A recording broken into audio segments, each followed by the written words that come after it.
property ọmọ yín mélòó ló wà lọ́wọ́ ìyá Wùnmí tí ọmọ yín sọ fún yín gbà yí ẹ̀. Kò ṣe ó ní 2 acre sí Àgbọ̀wá, ó ní 1 plot sí Ẹlẹ́pẹ̀. Ní ìgbà tó tún dé láti tọ̀, ó náà ra 2 plot of land sí Ẹlẹ́pẹ̀. Gbogbo ẹ̀ ìyá Wùnmí ló mọ bí tó ti ń talẹ̀. Ọlọ́pàá lòun, kápẹ́ńtà lèmi, ṣùgbọ́n ìyá Wùnmí ló bá rà á. Ṣùgbọ́n ọmọ yẹn ń sọ fún mi pé òun ní 2 acre sí Àgbọ̀wá, ó lóun fẹ́ fi ṣe fámà ni. Ó lóun tún wá ní 2 plots sí Ẹlẹ́pẹ̀ bí kan, ó tún ní a plot sí Ẹlẹ́pẹ̀, ṣùgbọ́n wọ́n gbé ilẹ̀ yẹn, wọ́n transfer ilẹ̀ yẹn lọ sí gbogbo ní alọ sí Símbà yẹn ní Gbẹ̀rígbẹ̀. Ilẹ̀ tó nùrà sí Ẹlẹ́pẹ̀ wọ́n gbé lọ sí Gbẹ̀rígbẹ̀. Tẹ bá dẹ̀ gbọ́ ọ̀rọ̀ Kàrímọ́, ó lóun lò ó ní ilẹ̀ yẹn tẹ́lẹ̀tẹ́lẹ̀, ṣùgbọ́n wọ́n sọ pé kóun má ṣe anything lórí ibẹ̀ pé ilẹ̀ yẹn ò dáa, ṣùgbọ́n wọ́n á tà fún Mohbad. Fóònù kọ́kọ́ ra lè yẹn kó tó wá exchange ẹ̀ fún Mohbad. Gbogbo nǹkan tó mọ̀ mi sọ mi pé òun ti dìbò. Ó dẹ̀ sọ mi pé òun ti ra ilé. Òun ti ra ilé. Gbogbo property tí ẹ sọ yìí sìn, gbogbo property. No, Mr. Abusheni, hold on, sir. You're going to ask your question. That's why I want to give you time. It's a very good question you're asking, but I don't want it to be too much because of those people that do not understand Yoruba. Yes. I want in this one that is spoken now. Before you ask your next question, this one that you just Baba, eléyìí tẹ́ sọ nísìnyí nípa ọ̀rọ̀ ilẹ̀, ẹ tún bá wa sọ ní òyìnbó fún àwọn tí wọn gbọ́ Yorùbá bẹ́ẹ̀ bá ṣe lè sọ. Mohbad showed me that he bought a land from Wunmi mother. He bought 2 acres of land at Agbowa through Wunmi mother and a plot at Ẹlẹ́pẹ̀, and that a plot now transferred to Gbẹ̀rígbẹ̀. I didn't know how managed they did that. And when he come back from his tour, I met him and he said he had bought a new 2 plots at Ẹlẹ́pẹ̀, but they now use Liam name on that land, which I don't know the reason. As a father, I'm the father to Mohbad. I never buy anything on Mohbad's name in my life, but they bought that 2 plot of land on the name of Liam. All those documents was with Wunmi mother, except only one that is at Gbẹ̀rígbẹ̀ was given to me when he was alive, that Daddy, you are a pastor and I wish to build a church for you. That is the only one that I have access to. The rest, I don't know what about them. All those documents with Wunmi mother. Thank you very much. Okay, sir. If tí Wunmi bá lè jáde tó bá wá ń pariwo wípé bàbá Mohbad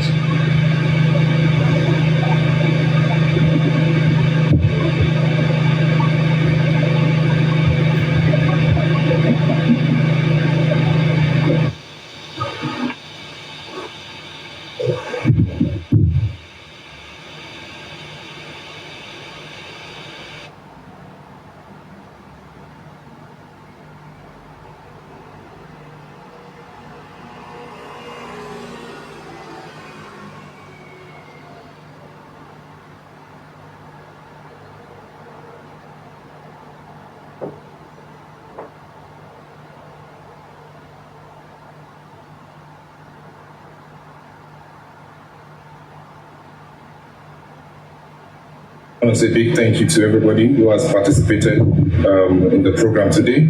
Thank you so much for your time. I think Baba has been able to answer some few questions. Baba has been able to, and I know some people want to come up to come and clarify or to come and play some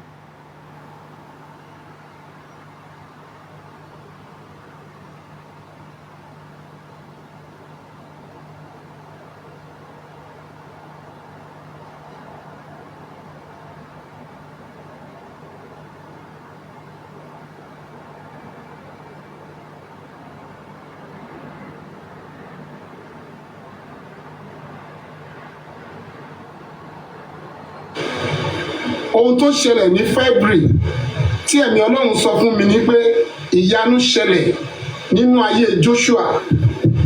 Ó jẹ́ ọmọ kékeré ní tòótọ́ ṣùgbọ́n ẹ̀mí Ọlọ́run sọ pé torí pé ìyanu yẹn ṣẹlẹ̀ ní February yẹn a dẹ̀ fẹ́ ṣe corona ní February kọ́ máa retí. Ó tí mo fẹ́ sọ fún wọn náà nìyẹn kọ́ má bẹ̀rù kọ́ kọjú síbi tí à ń lọ kọ́ dẹ̀ ṣọ́ra láti parọ́ fún ẹnikẹ́ni lórí ọ̀rọ̀ ikú Mohbad kọ́ má fi irọ́ gba owó lọ́wọ́ ẹnikẹ́ni. That's it. Thank you so much, Barrister Laide. Noble Zara Gold, I have brought you up before. You can see that I didn't bring one person up twice. I know you want to come and play some video evidences, but because of time, it is not because of anything. Noble Zara Gold, thank you so much for your understanding, ma. Barrister Laide, you want to say something, Barrister Laide? Thank you so much, Barrister Laide. Yeah, because I was trying to let you to know that we shouldn't have allowed about to answer that property question in a setup. Because I saw so many comments afterwards, the person was asking and was saying it, like over 10 people were saying, oh, so property then we're going to learn on whenever is talking on live. I thought to say that question, and I was saying, Mr. Controller, these are you guys control. Now the control. One question we answer now the control. I not supposed to control. This is why you guys are around Baba Mohbad. This is how you guys are destroying the justice for Mohbad. You guys will not allow to say anything, Mr. Controller. People, very useless set of people. On a live like this, so they will crop it now and be trending on Twitter.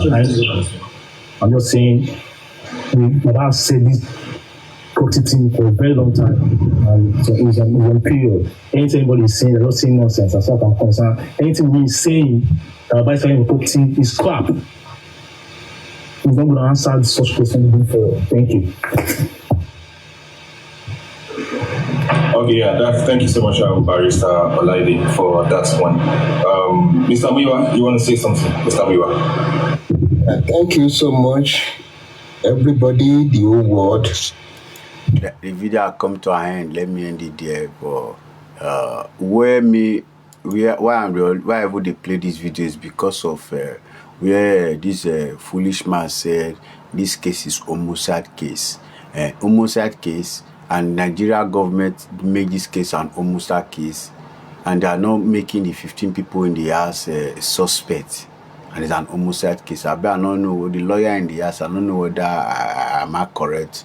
Should be they're supposed to be number one suspect. The people at home, including Wumi, Adura Darosha, DJ Bami, all of them, the people around him for the past 24 hours. Those people are supposed to be, but because they are not making this suspect now, should be they supposed the legal team, this useless weary people, this useless legal team set of animal with uniform. If those people, these people supposed petition Nigeria government, push them. The same way when we say they soon, whether not soon, they not petition the picture the same way the DPP bring back Naira Marley and Samilare. Should be they supposed to tell us, okay, yeah, more alele na mukuna make those people suspect because it's homicide case. They not get easy to make it homicide case to make all those people suspect. See, then now they are moving around the world. They are receiving award when the boy is still on mortuary, lying down on mortuary there. The guy did mortuary up. Jẹ́ wípé ẹ̀jẹ̀ ló ń kúrò lára yín. Ṣé ẹ̀ tí ẹ̀ lè jókòó kẹ́ wára yín sọ̀rọ̀ pé ẹ wá ń lè ta wé ìṣítà ìwà yìí ó tó gẹ́. Níbi tá a ṣe tá a rí ó ti tó. Ẹjọ́ láti jọ́tẹ̀ tí ń ṣe. You have never made any positive or any inflicting impact ní justice Mohbad. Gbogbo tí yóò ju ẹ̀yin kan náà lẹ́wọ̀n àgbẹ̀rẹ̀ Ọlọ́run á tún yọ sí yín á tún lè yín sẹ́yìn gbogbo èrò yín nítorí àjòkò làwọn àjòkò ẹni tó ní àdìdè làwọn àdìdè ẹni tó ní àsálọ làwọn àsálọ ẹni tó ní àsákọ̀ làwọn àsákọ̀ wọn. Now justice yín àti lọ London dìde jókòó sáré ẹ̀rìn àníṣe something is wrong with you upstairs that you need to quit correctly. Tó wá ti kọjá agbára yín ẹgbẹ́ Ọlọ́run ìyẹn tó wá jẹ́ divine tó wá jẹ́ nípa àtẹ̀yàn ni it is human consult a psychiatrist. Consult a psychiatrist. Ẹ wá ó dà ń gbé báyìí ni nǹkan ṣe ń rí o ṣùgbọ́n nǹkan tó ń ṣe mí lẹ́nu ọjọ́ mẹ́ta ni pé máa ń ronú sí wrong side. How do I come back to think rightly?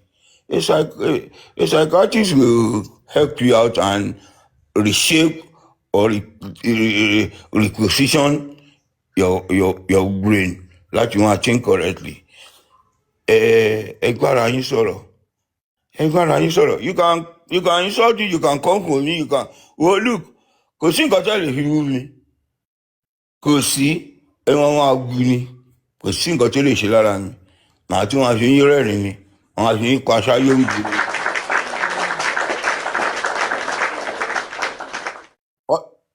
Ọ̀sùn mi ń lọ tọ́lọ́run tún ìbùkún sí. Màá tún máa fi yín pa á lọ ni. Ọlọ́run á tún máa fi ègbú yín. Ṣé wọ́n pé wọ́n máa ń sọ kinní kan wá ní ègbú dọ́là? Nínú ìwé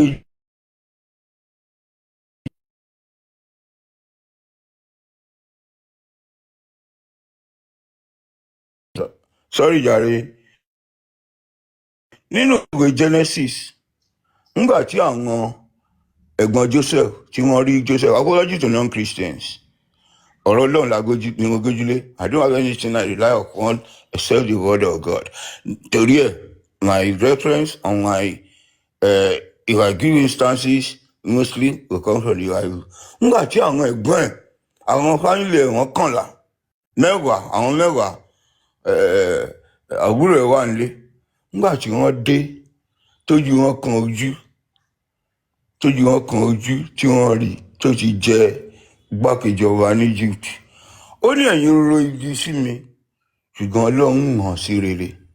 Which is why there is God that transforms evil to greatness. Ẹ̀yin ro ibi sí mi, ṣùgbọ́n Ọlọ́run hàn sí rere.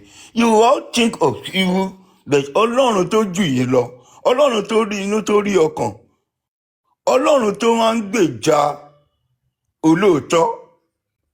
Ẹ kàn máa ru ibi mi, ẹ kàn máa gbèrò ọ̀tẹ̀ ni. Ṣé wọn ò ní yọ̀ kí wọ́n ta wá sọ nǹkan tó wọ́n ṣe yẹn? Ó láwọn méje kan àlejò ń jà fún justice. Ẹ̀yin rò pé kí tọ̀tá ẹ̀ kó wá ṣe kínní ni, kó wá ké àbí kí nǹkan máa ṣe. Ṣùgbọ́n Ọlọ́run tó wá ń yí ibi padà sọ ire. Ẹ̀yin ro ibi, Ọlọ́run dẹ̀ transform ẹ̀. Bẹ́ẹ̀ lọ́lọ́run ṣe fún gbogbo wa. Àwa tá a dúró síbi ẹ̀.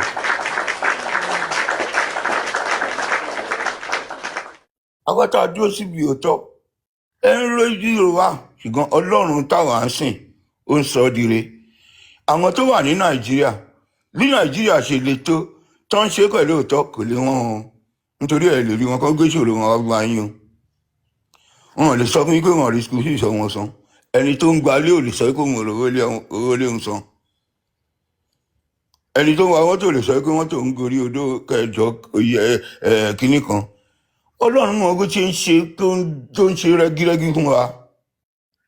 Nítorí pé kíni? Nítorí pé a fi inú kan àti ọkàn. Àwọn tó wà ní àsọ́ra nǹkan, tán wá ná $100 àbí 100 pounds. Ọlọ́run ti 1,000, 2,000. Ọlọ́run ti ń dá padà fún wọn. Lọ́nà àyà lọ́nà ìyanu. Ibi tó yẹ kán ti rákòrá, ìgbéga ló ń rí níbẹ̀ nítorí wọ́n ń ṣe pẹ̀lú inú kan. Wọ́n ń ṣe pẹ̀lú òótọ́. So anything you think, anything you plot that is evil, ẹ̀yin lẹ́wọ̀n àforí ara yín gbé. Nítorí ẹ̀yẹ́ nìkan nu yín ló jáde ló lẹ́ni bàbá ló ṣàṣìhun, bàbá ló ṣe kinní kan. Bàbá tó yẹ pé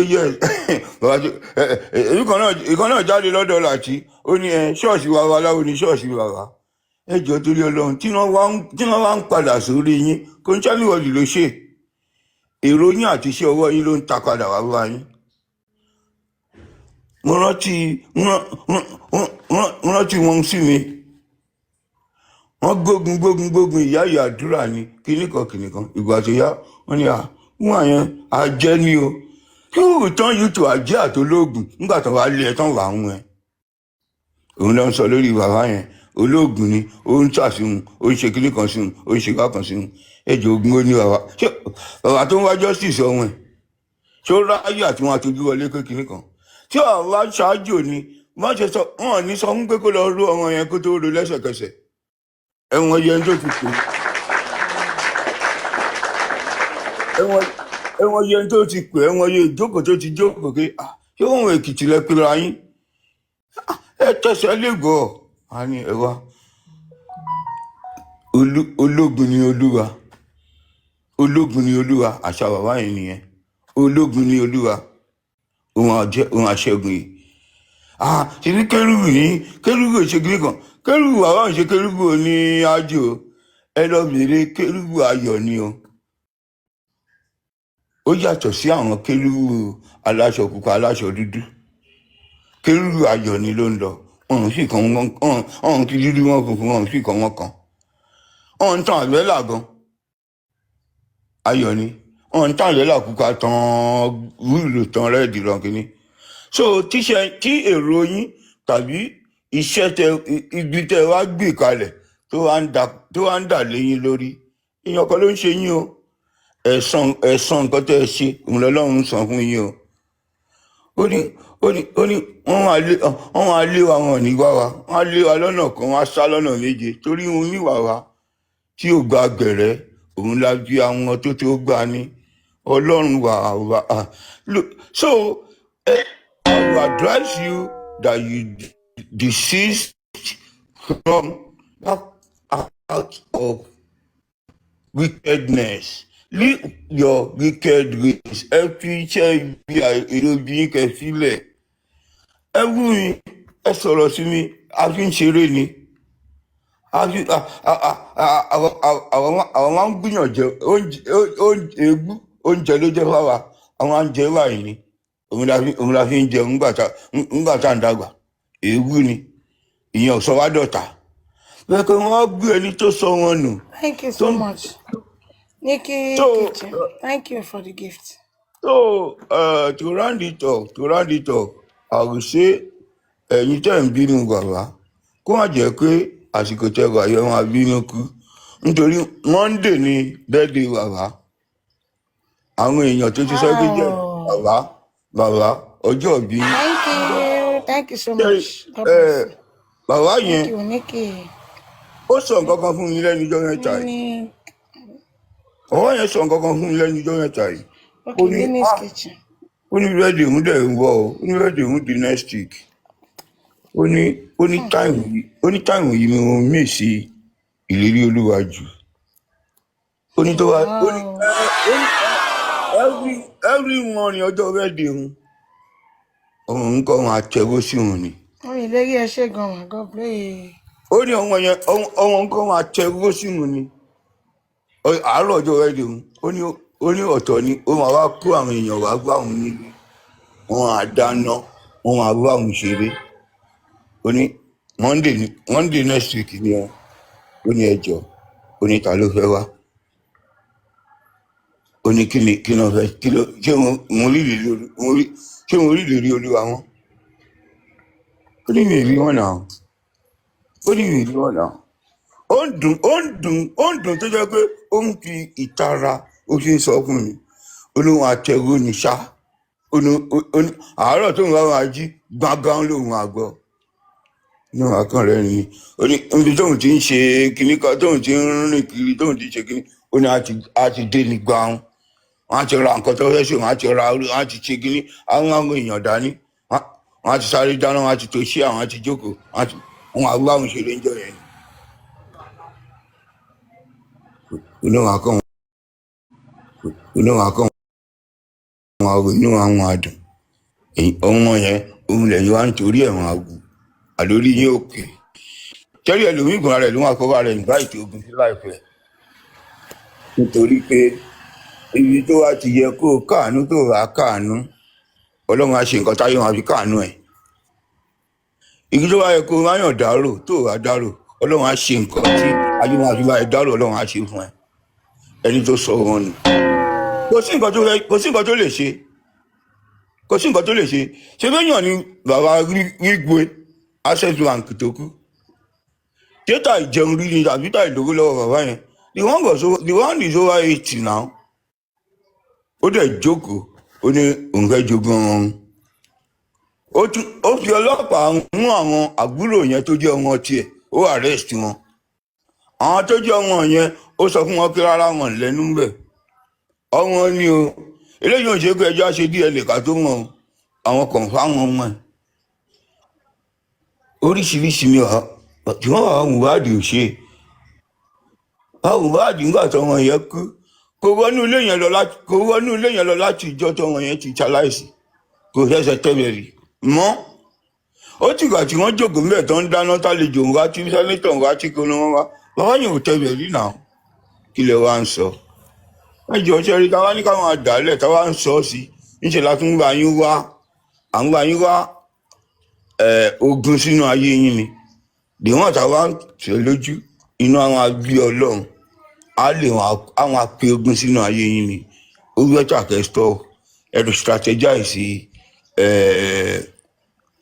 láti yín bẹ́ẹ̀ bá ṣe justice wọn ìyẹn ní kékeré wọn fẹnu gba àwọn tó ń ṣe justice jẹ I want to tell you justice wà intact justice ti ń ló bàjẹ́ o nítorí pé agenda yín ẹni agenda yín ti wà thwarted and you can no longer continue the struggle àwọn olagenda nǹkan táwọn bá ní pé bàbá tó tara jìyà lórí ọmọ tí ò sí mẹ́gbà tó wọ́n kú tí ò ní ọwọ́ nínú kú ọmọ ẹ̀ tó dẹ̀ ń béèrè justice ó gbọ́dọ̀ rí justice fún ọmọ ẹ̀ nǹkan táwa dúró lé lórí nìyẹn àní arájú ọlọ́run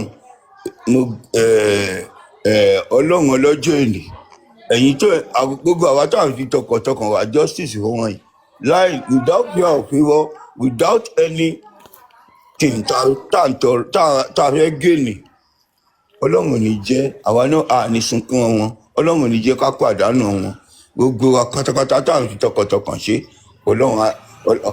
ọlọ́run alààyè agbára tọ́jú àwọn ọmọ wa náà ẹ ṣé gan God bless you happy Friday. Mr. Guru. Daddy, Very good rest. You cannot escape. Mo gbọ́ nǹkan kan lánàá. Mo gbọ́ threesome. Mo wá ń wò wípé níbi tí mo ti ń gbọ́ threesome ọkùnrin mẹ́ta ló wà níbẹ̀. Ṣé àwọn ìyá àwọn mẹ́tẹ̀ẹ̀ta ni threesome lọ lára wọn lẹ́ẹ̀kan náà ni tó fi tẹ́kùn yẹn fi pọ̀ bẹ́ẹ̀ yẹn lánàá ni. Bọ́jọ jẹ́ nìyẹn dádì.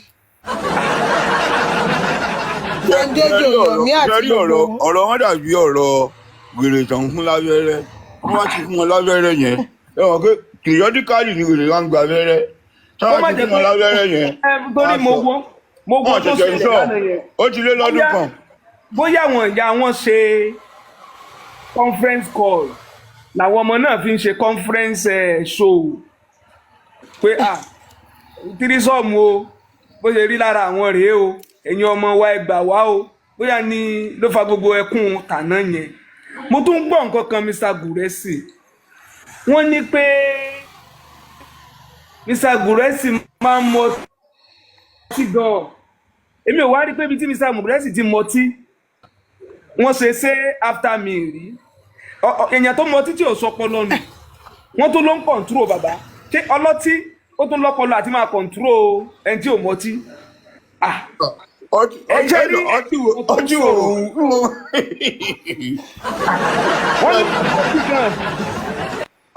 ṣẹ́rí anyway wọ́n lè sọ nítorí mi mo kó ara mi ṣẹ́rí bàtà kọ́sẹ̀rẹ̀ justice yìí tí wọ́n fi wẹ́ sọ̀rọ̀ ẹ̀wò mo ti wà lórí 12 authorities o mo ti wà lórí 12 authorities o mo ti wà lórí kíní kan authorities o ẹjẹ́ n continue à sọ̀rọ̀ later.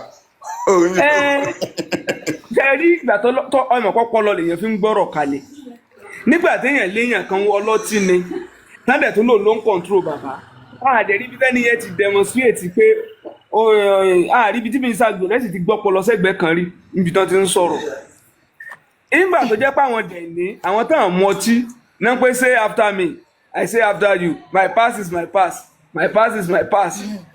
Dádì Isaac ọtí táwọn mú jù yẹn lọ igbó bàbá ńlá wọn ń gbé gidi ni òun làwọn mú ní tí wọ́n ju ti bùrẹ́tì lọ àwọn mú kólọ́ọ̀tì ni òun làwọn máa mú lọ́wọ́ máa ń yọ̀ mú yẹn. ó ti pọ̀ jù kólọ́ọ̀tì ló máa ń mix sínú kọ́ọ̀pù yẹn ó ti pọ̀ jù.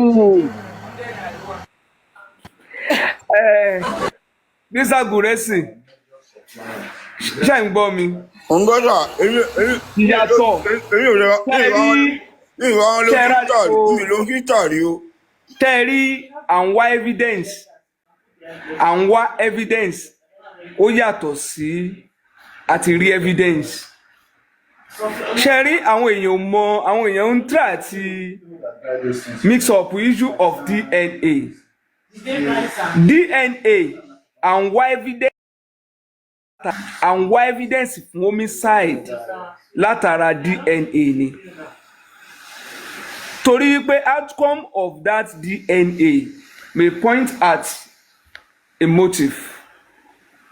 Outcome of that DNA may point at a motive tá a nídìí fún homicide. Lẹ́yìn yẹn à ń pariwo forensic ẹjọ́ sójú abẹ́ sọ̀rọ̀ nípa forensic. Ṣé ìyàwó àti gbogbo àwọn tó ń advice lórí ọ̀rọ̀ DNA ṣé wọ́n sọ̀rọ̀ nípa forensic kò ń ṣe pé a tún ṣẹ̀ṣẹ̀ ń gba sample káàkiri. Evidence tó ti wà ńlẹ̀ ni kankan bá wa gbé jáde ni ìyẹn ìkejì ẹgbẹ́ mo ti kúrò lórí DNA mo bọ́ fórí forensic. Ìkẹta pathology.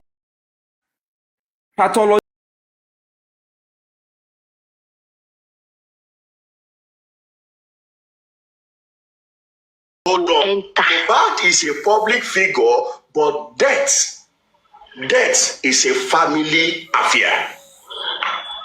Of course. It's a family affair. If Baba say, guys, whatever you are doing, respect our family decision over this matter. That's not correct. Over this. That's wrong. It's not correct. You will not get anywhere with that. You will not do it. They will not do it. It's not correct. Can I say something? All right, I rest. It's a conversation. Okay, just drop in. No, don't take permission. Just Okay. Yeah, thank you. The issue of that Tolani, that you said Tolani, when Tolani chipping, Tolani did that because they tried to appeal with Baba at the back. They tried to beg Baba to settle everything. No, but they don't want Baba to come out. This woman, what is that woman's name that Tolani mentioned back then? You know, they called Baba. They don't want Baba to come out and say anything. They are telling Baba that you want to lose the other child the way they lose Mohbad. Is that what you want? They were begging Baba, but Baba refused. No, God, no. Baba, no, hold on. Baba refused. Then Baba came out. Then Tolani come for Baba. That was what happened. We drink fire. What's it called? Tolani is here. You can come up and tell me I'm wrong. By herself, because I was on a platform where she was trying to narrate the story. But at Baba, we've talked to Baba. The elderly people have called Baba to be able to know as an elderly person, but Baba refused. So this is what you want to get. Let's continue. That is what made Tolani to come after Baba. He said it.